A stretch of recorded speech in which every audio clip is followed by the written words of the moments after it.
Before we dive into our main topic, let's kickstart your day with a 3-minute marketing tip. Welcome to the marketing tip brought to you by Business of Aesthetics. I am the co-founder of this community and also the founder of Equa Marketing. We at Equa Marketing have been helping practices for the last 17 years dominate SEO and Google. And my tip for you today is a question one of you sent in. I want to grow a particular service or portion of my practice. Perhaps you bought a device and very expensive. You want to drive new patients to it. How do I do that? I get this question all the time. So thank you for sending in this question. And this is how you do it. So, do some research to find 50 to 100 keywords, perhaps people who are looking for that particular device or services provided by that device might be typing in. Step one is go to Google Analytics and see how well you are ranking for those keywords. Again, Google Analytics can also help you find these keywords.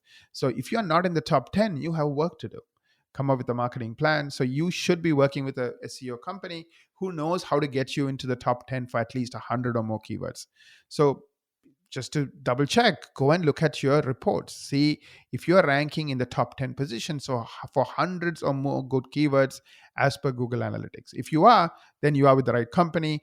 Ask them to help you target 30, 50 keywords related to the device or the type of service you are going after. And then once they identify these keywords, let them go to work. Of course, if they're already dominating more than 100 plus keywords, your NAP is pretty decent, your original content is decent, all the things that Google is looking for is perhaps taken care of. You just now have to put some time and effort going after that certain types of keywords and phrases. So that's my tip for the day. It's really short. Now, if you want to do some analysis, so let's say you bought a new device and you want to know what's possible, what can be done, book a marketing strategy meeting. It's my gift to you. It's a $900 value, businessofesthetics.org/MSM. We'll do complete research. We'll spend hours doing that research. Tell you how you stand in general, but specifically for that device or the type of service you want to do better at. And then we'll give you a blueprint and a plan, literally a 12-month plan to go ahead and accomplish it. Book that meeting, $900 value. It's my gift to you, businessofesthetics.org/MSM. You're invited to join our exclusive monthly webinar brought to you by the Business of Aesthetics community. Don't let this chance slip through your fingers. Secure your spot now for a game-changing experience. Register for free on our homepage at www.businessofesthetics.org and get set to transform your strategies. Welcome to another episode of the Business of Aesthetics podcast, brought to you by our gold sponsors, Equa Marketing. Today, we're excited to hear from Naren Arulrajah. Over to you, Naren.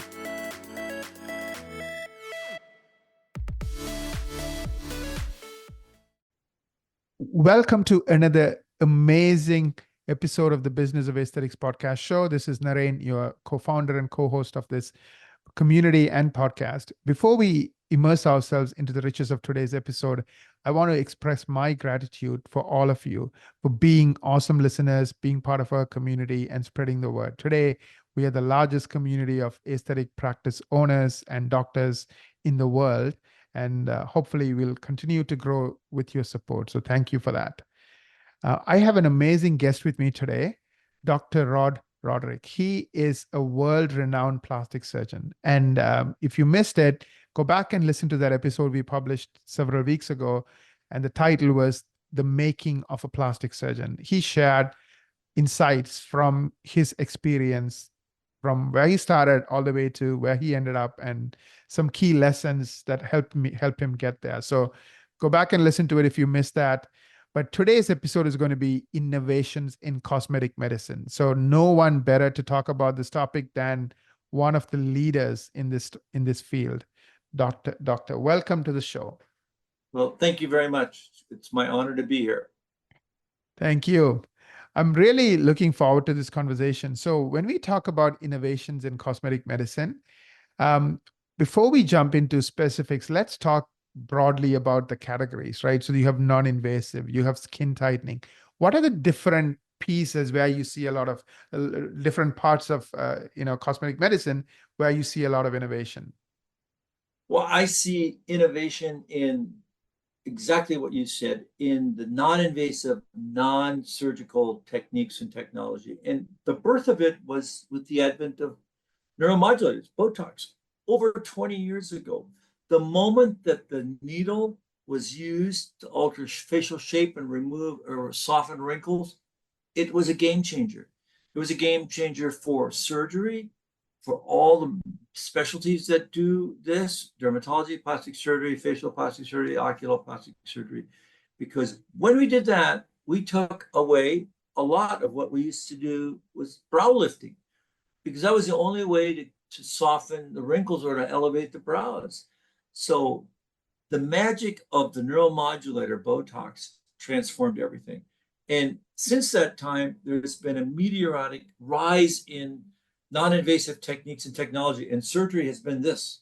So this has been the trajectory of non-invasives and neuromodulators, and surgery has been this, because everybody wants to look better and feel better, but very few people want to do surgery. About 10% of the people that want to have something to look better will have surgery. So that's why you've had this trajectory, because people are afraid of surgery. And I'm a plastic surgeon, and I'm telling you that. So that's why I'm excited with all the new techniques and technology. So it's the neuromodulators, it's the fillers, the volumizers, and then it's the devices. Those that shrink the skin, starting with CoolSculpt, which froze the fat. Now we're melting the fat with ultrasound therapy, with radio frequency, and beyond. And I think that technology is getting closer, not quite there yet, but the moment we can truly remove fat non-surgically and shrink the skin, will replace facial rejuvenation. I think we're getting closer, but we're not quite there yet. But there are things that are happening where you're really getting true skin shrinkage, and you're measuring that by tightening the skin, whether it's with micro coring or laser coring. You can tighten the skin, and then beneath that you can remove the fat. We're getting there. We're not there yet, but every step of the way has been really a milestone. So neuromodulators, fillers, all the non-invasive techniques and technology. But where are we going? I think it's going to be the generation next, driven by AI and by really bioengineering. We're going to be doing things that are going to be bioengineered, because even the current fillers today, the hyaluronic acid fillers, they have some problems because they're only partially resorbable, not completely. We've found that out. So we are in the era of going from fillers to biostimulators, like Sculptra and Radius, that stimulate collagen formation. But now we're going to natural things like, platelet-derived growth factor, exosomes, things that are actually going to truly stimulate the body to make their own regenerative aspects, like fat or things like that. So we're getting there. Awesome. Let's take one by one and talk about it. Do you want to start with fillers and where they are going? Well, I think the great emphasis on fillers has been from the permanent fillers, which are not good. You shouldn't inject any permanent filler, to the biodegradable ones, which are hyaluronic acid fillers, which are very popular in the world. And they are good and safe, but they're not completely biodegradable. So what we're seeing today is that the fillers, sometimes they're used and sometimes they're abused, and mainly by people that are injecting them. And then people come in, for example, lips. You can't just keep putting lip filler in and thinking it's going to be resorbing, because many times it doesn't. It takes years to do that. And the misconception is that you can melt it. You can't melt completely a filler, especially if it's been in there a long time, and especially if it's been overdone. So that's a realization today. So with fillers, we are going to gradually go to things that are biostimulators, and also, like I mentioned, those that stimulate the body to form its own collagen, like Sculptra, and also Radius. And these are all on the next stairway to having really natural biostimulators. Like platelet-derived growth factor, which actually comes from your own body. You take some blood and you spin it down, and you can make a material that will stimulate your own body to make your skin look better. But the key behind that is to find a way to have your body or to generate precursors to stem cells, which are exosomes, which are the messengers to help your body say, hey, build some fat here, rejuvenate the skin. So we're getting there. But I think I think you're going to see a trend towards using less fillers. Neuromodulators are still going to be popular. They last 3 to 4 months, and they're safe. And fillers are safe too, but I think they can be abused. So the transitioning away from the use of hyaluronic acid fillers to biostimulators are good. And these are all good things, because the more you can stimulate your body naturally to slow down aging or to reproduce its own fat, the better it is and the safer it is. Perfect. Let's switch gears and talk about skin tightening and, the day perhaps where plastic surgeons won't do those types of surgeries anymore. Like, where is that? Don't say that to me. No, yeah. Okay. So we've gone from skin tightening, in the past, you'd see a patient who's 45 and they say, God, the only thing I can offer you is a facelift too. Now you can put fillers in until you have one thing, and you can make someone look reasonably good. But once they begin getting jowls here, you should stop fillers, because then you get the pillow syndrome face that you see all over Hollywood. Everybody's overdone and overpuffed. It looks terrible, and you can see that in, every movie star, it's awful, because they're overdone.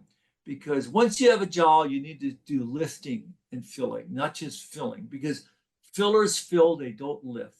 That's the misconception. So I would say the non-invasive techniques that have evolved have been like ultrasound therapy. It hurts, and radio frequency is a little better. These are all, they go in the deep subcutaneous tissue, they melt the fat, and they cause a chemical reaction to actually cause fibrosis and the skin tightening of the dermis. They'll do all that, but it's a gradual thing, and it requires serial treatments. There's multiple different modalities out there. InMode has Morpheus, which is excellent, Face Tight, Body Tight. These are all excellent techniques and technology. And then Cool Sculpting was for cryotherapy, and that's kind of fading away, because that remove fat and minimal skin tightening. So we're on a slower pace to getting that corrected. But I think the new advent has been coring, where they're micro coring, and there's 2 different types. There's mechanical micro coring, which is Elicor, where basically it's like you're basically putting in a needle and taking out little pieces of skin, and then the skin is tightening. So you're getting skin tightening and wrinkle reduction. And that has actually been very promising. And the small little micro needles cause no scar if it's like tiny, like a big needle. So that's called microcoring. And then a new advent has been something called laser microcoring. And that's very exciting, because that's more rapid and the recovery is less, and you can get the same type of reaction, but it's very, very precise. So I think that's going to be on the way to making it so that you'll look better, because it'll tighten it and it'll help stimulate collagen for further enhancement of your skin. And then don't forget, above all that, is you've got to do skincare. And the advances in skincare have been dramatic over the past 20 years. From the retinols, the Retin A, which truly does, it's retinoic acid to really reduce fine lines with prolonged use and thicken the dermis, to the use of sunscreens, true great sunscreens with SPF more than 30, and then the advent and use of antioxidants. Those are kind of the 3 cardinals that actually you must use, if you're going to do anything deep. You got to put these topical things on to make your skin look better, because after all, the biggest organ in the human body is our skin. Mm-hmm. Yeah. Going back to innovations and going back to, cosmetic medicine, what are some other areas where you see a lot of innovation outside of what we just spoke about? I think the everybody is in search of, obviously, the holy grail of replacing a facelift with doing simultaneous skin tightening and fat removal. And we're not. I mean, I don't know of any specific device that does both exceedingly well. One will remove fat, one will tighten the skin. Like lasers tighten the skin and they remove wrinkles. I think that we're still in search of the holy grail. I think it's going to be eventually something that's going to be a resurfacing with a laser microcoring. So it'll get deep tightening and then superficial resurfacing. I think that's going to be the holy grail that will work. And once we get that nirvana, it will be a game changer. Just like Botox was a game changer. But we're getting closer. I mean, are we there yet? No, but we're getting closer. And I think the biggest thing is, for our viewers, don't be the first to try it, the last to give it up. And look at the science. There's so many things out there that are pure BS that have no science. If somebody comes to you and they just have case after case after case, but no real science, no peer-reviewed data, no published data, don't use it. Don't do it. Because there's a laser every minute. There's a new device. They all come on 4 wheels and they have a big thing on it and on it. But how many of them work? Probably 1 in 10. But look for the science, look for the peer-reviewed data, and look to see who's using it consistently. Amazing. Let's talk about stem cells. I know you kind of mentioned it, but where is all that going in this space? Well, in the United States, you can't really talk about stem cells because the FDA is very rigid. But platelet-rich plasma, all the precursors to stem cells are very hot because they're used by orthopedic surgery, injecting them into the knees. They're regenerative. They all have regenerative components. And people, obviously outside this country have these stem cell areas where they harvest stem cells and inject it into knees and into all kinds of different areas. And I think you have to be careful. But we know that platelet-derived growth factor is very, very powerful, and it has all these ingredients that can stimulate stem cell growth and regeneration. And so do exosomes. Exosomes are the precursor, the kind of the messenger for telling stem cells what to do. And they are very popular today, and they only are approved for topical use. There are several companies like Plated that are platelet-derived stem exosomes, and they're doing research on hair growth and other things and regenerative things for body organs and everything. So it's a very exciting time. I think that type of technology, the exosome technology, the precursors to stem cells, is very exciting because that is cutting edge science-based stuff that if and when it works, it will be a true game changer in cosmetic medicine, but also for medicine itself. If you can tell a body area to repair an injured muscle like the heart, or that's a huge thing. We're talking about the skin and the face or something, but exosome therapy, I think, is going to be a game changer in the future. And there are a lot of studies going on now with that. So I'd be on the lookout for exosomes, that are really state of the art. And there's also bioengineered platelet-derived growth factor, which is coming on the horizon. That's exciting too. So you don't even have to take it from your own body and spin it down and get the platelet-derived growth factor. So these are all exciting things that are really going to be cutting edge that I think are good. And because anytime you can get something off the shelf and inject it that's safe, that's awesome. Thank you. What's your comments on hair loss and treatments around today? Anything interesting or the same old, same old? No, I mean, obviously, there's a whole kinds of, we have all the topicals, that are all over the counter. Those are all fine to use. Exosomes are, they're being touted for topical application that it show hair growth. And there's even vitamins, neutrophil, and all those things that I think those are all good supplements, including even red light therapy, which actually has some good science to show that you can enhance, follicular hair growth. I think are all good adjuncts, but the gold standard still is single follicle hair replacement transplantation. If I think if all those other things, the medical, the topical, and the red lights fail you, and the vitamins, then you should have single hair follicle hair replacement. And I think the big thing there is you got to go to someone that does it all the time, that's expert and shows proven results. As I bring this to the close, I do have like a few more questions, and I'm really now switching gears and thinking of the practice owner, right? And I'm thinking of three personas. One is a dermatologist, perhaps a medical dermatologist who does some cosmetics. So let's start with that. And then I will focus on an aesthetic practice, could be owned by a plastic surgeon, dermatologist, Yeah. private individual, total med spa. And then finally, let's finish with plastic surgeon. So you are sitting face to face with a dermatologist, a medical dermatologist who does some aesthetics. What would you tell them, knowing this topic today? Like, what would you tell them to watch out for? Think about for a dermatologist. Well, I think the biggest thing is invest in things that work and work well, because every one of these is a big investment. And you're talking about lasers and these devices. They're $100,000, $200,000. So you have to look at the business of medicine. What's the ROI on that? Does it work?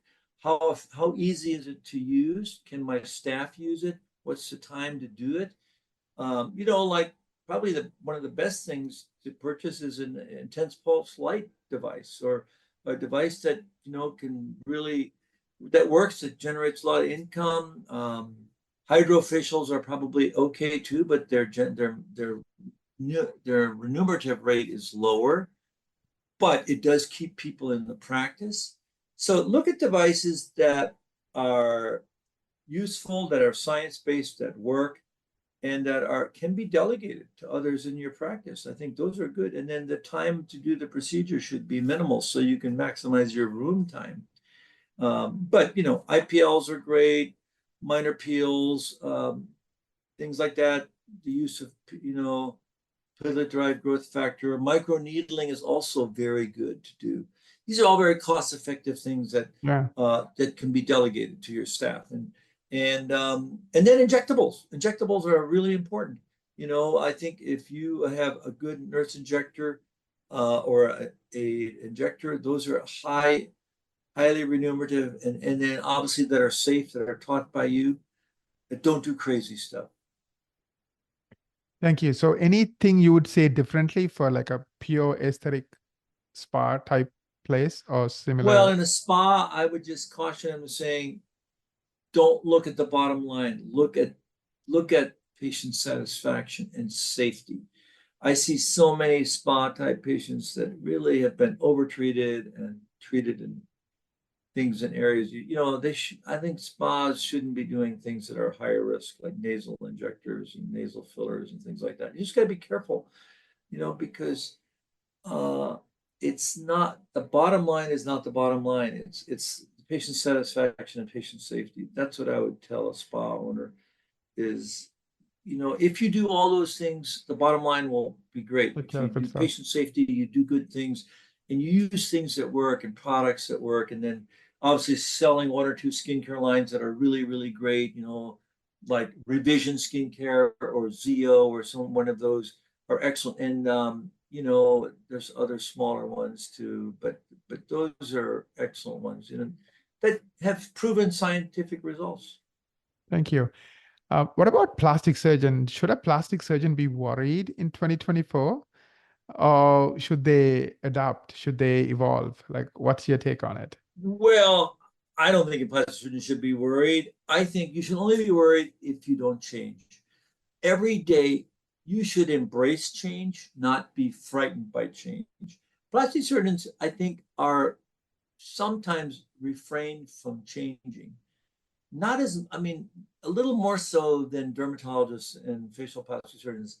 But I think plastic surgeons, because we trained so long, we're a little more rigid. So I would and I teach this to my young plastic surgeons, is that embrace change, learn new techniques, learn new technology, become a filler expert, become a Botox expert. In other words, learn how to do it, because if you're going to delegate it, you have to teach it. Because if you don't know how to do it and teach it, you're not going to be able to deliver the results you want for your patients.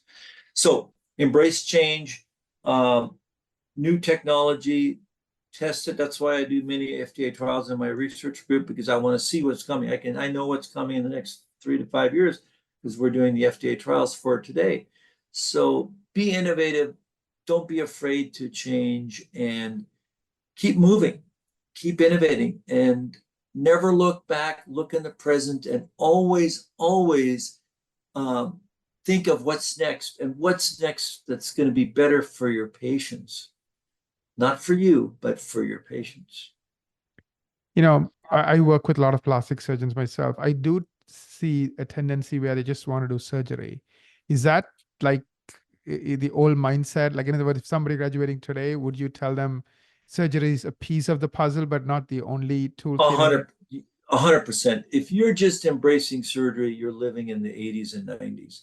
You Mhm. have to embrace surgery and techniques and technology and non-invasive technology, because if you're not be able to tell your patients the whole breadth of what you can do for them, because when I see a 30-year-old, am I going to tell them they need a facelift? Of course not. I'm going to tell them they're going to potentially would benefit from neuromodulators, fillers. But if you don't embrace it and understand it, all you can say is have a blank face and say, well, I don't know what to do for you. Well, that's wrong. You have to be able to understand the entire aging process from 30 to 80. And the great thing about plastic surgery is that you can do all those things. You can do the non-invasive techniques, technologies, the Botoxes and the fillers, to the facelifts and the braless, the rhinoplasties. You can do all of it. You have to become an expert in all of that. If you're not, you're living in the past. And living in the past is not good. You've got to live in the present, because the past you can't change. The present is the only thing that really matters. That's why it's called a present. Right. I think we should really focus on this, and perhaps you're already doing it, but like, how do you help a plastic surgeon who's kind of a little rigid because of the long training and so forth, to be this, this new, let's call it plastic surgeon 3.0 or 4.0, like, the new version. We call it plastic surgery 2.0, is living in the present. And all you have to do is show them the economics of doing that, because of the ability. It's just like not saying I'm going to be on social media. I mean, Right. A website is things that we did in the 80s. Right. You have to be an integral part of your social media, and you have to do your own social media. You can't just You farm can't it out. delegate it. Exactly. If you delegate it, I know anybody, when I see somebody's post and they're delegated, they look terrible. Yeah. And they're, like just some, oh yeah, I have somebody that's doing my social media. Really? Yeah. You are representing yourself to the viewers. So you can't live in the past. You gotta wake up, you gotta be active, know the whole breadth of surgery and non-surgical techniques and technology, and be an active participant and do your own social media, because that's you. That broadcasts who you are, and have your patients tell you that. Thank you so much, Doctor. As we bring this to a close, any final parting words? The final parting words is embrace change. Don't be the first to embrace new technology and the last to leave it, and do things that work, that are scientifically proven, that have good results, and that make economic sense for you and your patients and your practice. I really enjoyed this conversation, Dr. Rohrich. Appreciate your time today. I hope to see you again. Hope to do more things with you. And I know you'll be broadcasting this on your podcast as well. So thank you for that. I also want to take a moment to thank all of our listeners. We appreciate each and every one of you. We cannot do what we do without you. If you like our podcast, share it on social media and with your friends. And of course, don't forget to write a review on iTunes or Google Music. Till we meet again, have a wonderful, amazing week ahead.